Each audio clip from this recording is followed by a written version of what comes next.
You're about to have your mind blown. In a country where bad debt is shown to take the greatest toll on people's mental health, Robert Kiyosaki just revealed the colossal amount of money he owes and just smiled afterwards.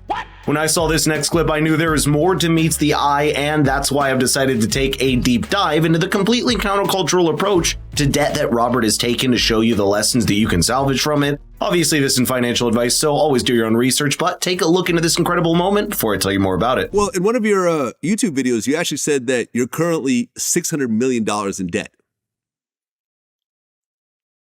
No? 1.2 billion. 1.2 billion. Okay. There we go. Have you ever actually sat, and you don't have to tell me the number, but have you ever actually sat down and figured out your overall net worth?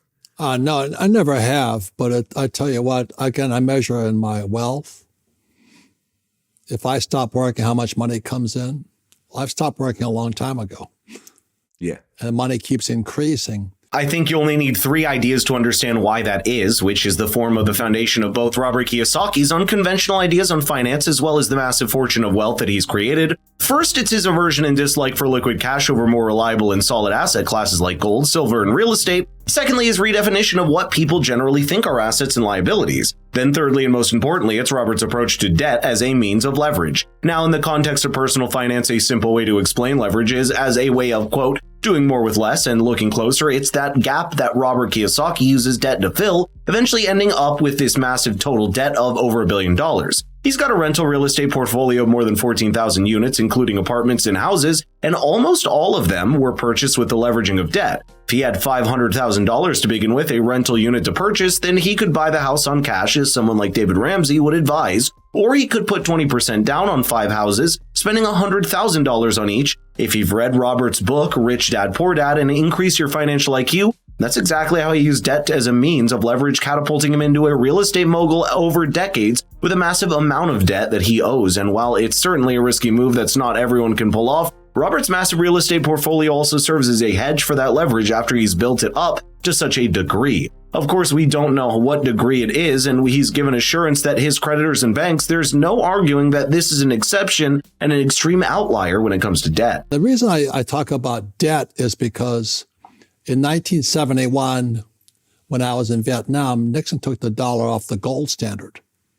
Right. They don't tell you that, and the money became debt. And so then these communist school teachers tell you to get out of debt, like what's his name, Dave Ramsey and all that, live debt free. And that's good advice for the average person because debt will kill you. But debt is money today. And so when I acquire an asset, I use debt. So what happens is I make money in let's say my business, book sales. At that point, let's say I make $1 million in books. What I have to borrow is like $10 million in debt to buy a property. And because I borrow the $10 million, I buy a property.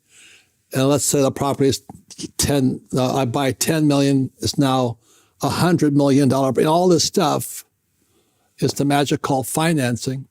I pay no taxes. That statement about debt being money may not strike you as immediately obvious, but all you need to understand is how banks use this called fractional reserve banking to realize that the entire economy is spurred on by debt. Obviously, this is a much larger topic, but here's the simple gist of it. Banks create money by creating credit in the financial system, and in order to do that, they lend out money that is even more than their total deposits. Let's say you deposit $100 at the bank. Federal regulations in most of history have legally forced banks to maintain at least a 10% reserve rate and allowed them to lend out the rest. This means the bank can lend out 9 times as much money as the other end than it receives from a depositor. That means $900 just came out of thin air and in the form of credit in the system that the bank can earn interest from. That's a very simplistic understanding of how fractional reserve banking works, but it still makes you realize why Robert Kiyosaki is so keen on using debt. If he can use it to outstrip the interest rate, he has to pay for putting it into financially productive use. When you think about it from a more historical perspective, you realize how the power of debt has a means of leverage has only become possible in the last couple of centuries after capitalism became a new engine of growth. Try to conceptualize debt not as a burden, but as simply borrowing money from yourself in the future. In other words, you have to trust that the future version of you will be richer and more prosperous, and that the economy will also grow and become more affluent. That level of trust in the future was never present in most of human history because the economic pie was more or less fixed. There is no reason to hope that the economy would grow much faster in the future and that the country or your could become much richer in just the short span of your lifetime. That disincentivized taking out debt, and that also meant that since debt could not be put to productive use in fuel economic growth, it could only become a self-fulfilling prophecy and a vicious cycle that human societies have only recently been able to escape thanks to the power of debt. And on the other side of the spectrum, you realize the liquid cash and fiat currency are not really the financial tokens they used to be. After the end of the gold standard in 1970, one also sometimes called the Nixon shock, cash simply became a currency. One that was not backed by precious metals or any real asset class, but simply by the mutual trust among people and the trust in the government that issued it.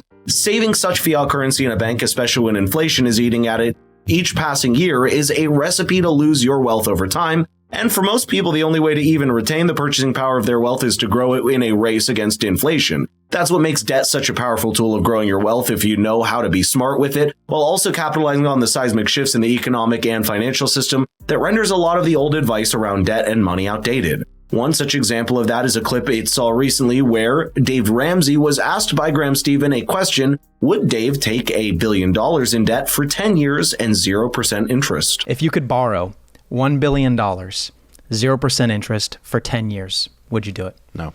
No? Why? Easy question. No question. Even though you could put it in treasuries and pay off after the 10 years. You could lock in 10-year treasury right now, 10% or 5%. No.